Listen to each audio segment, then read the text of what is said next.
এই যে C6H5CHO, অর্থাৎ এটা বলতে চাইছি কি, দেখো এটা যদি আমি তোমাকে এখানে লিখে দিই, এখানে লিখলে মনে হয় দেখতে পাবা, খেয়াল করো, এটা যদি লিখি, এই যে বেনজিন চক্র দেখছো, C6H5 মানে কি বেনজিন চক্র। এবার হচ্ছে CHO মানে হচ্ছে এই যে বেনজিনের মাথার উপরে কি CHO দিয়ে দিলাম। ওকে, এবার বলছে কি ZnHG, অর্থাৎ এই ZnHG মানে বোঝো জিঙ্ক অ্যামালগাম, ZnHG HCl, এটা হচ্ছে জিঙ্ক অ্যামালগাম। এবং গাঢ় HCl এর সাথে উত্তপ্ত করলে কি উৎপন্ন হয় দেখো, এই জিঙ্ক অ্যামালগাম হচ্ছে কি একটা কি বিজারণ। তো আমরা একটা জিনিস পড়ে আসছি যে জিঙ্ক অ্যামালগামের বিজারণে সবসময় অ্যালকেন উৎপন্ন হয়, অর্থাৎ কি এখানে কোন মূলক হবে, মিথিলিন মূলক।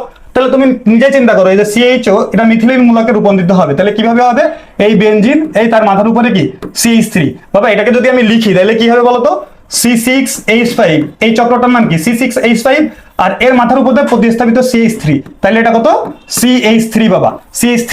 অর্থাৎ এটা কি হবে দেখো, এটা হচ্ছে এই যে এর নাম কি, এর নাম হচ্ছে টলুইন, এর নাম কি টলুইন। দেখো কত ইজিলি, যে আমার দুটো জিনিস মনে রাখতে হবে কি, যে আমি জানি জিঙ্ক অ্যামালগামের বিক্রিয়ায় কি উৎপন্ন হয়, অ্যালকেন উৎপন্ন হয়, যেহেতু এখানে অটোমেটিক্যালি কি যেটা হচ্ছে বেনজালডিহাইড এর মাথার উপরে CHO আছে, সুতরাং এই CHO কে প্রতিস্থাপিত করে ও মিথিলিন মূলক উৎপন্ন করবে, যেটা হচ্ছে কি অ্যালকেন টাইপের মূলক। তাহলে CH3 অর্থাৎ মিথিলিন মূলক উৎপন্ন করে দিল, মিথিলিন মূলক উৎপন্ন করে দিলে খুব ইজিলি এটা হচ্ছে কি, এটা হচ্ছে আমার কি উৎপন্ন হলো, টলুইন উৎপন্ন হলো, সিম্পল। এবার দেখো কেন এগুলো হবে না, তুমি নরমালি বুঝতে পারতেছো যে এখানে একটা মূলক আছে, তাহলে এখানে অবশ্যই একটা মূলক যাবে। তো এখানে দেখো, দেখো বাকি অপশনগুলো দেখো, তুমি ইজিলি পারবে।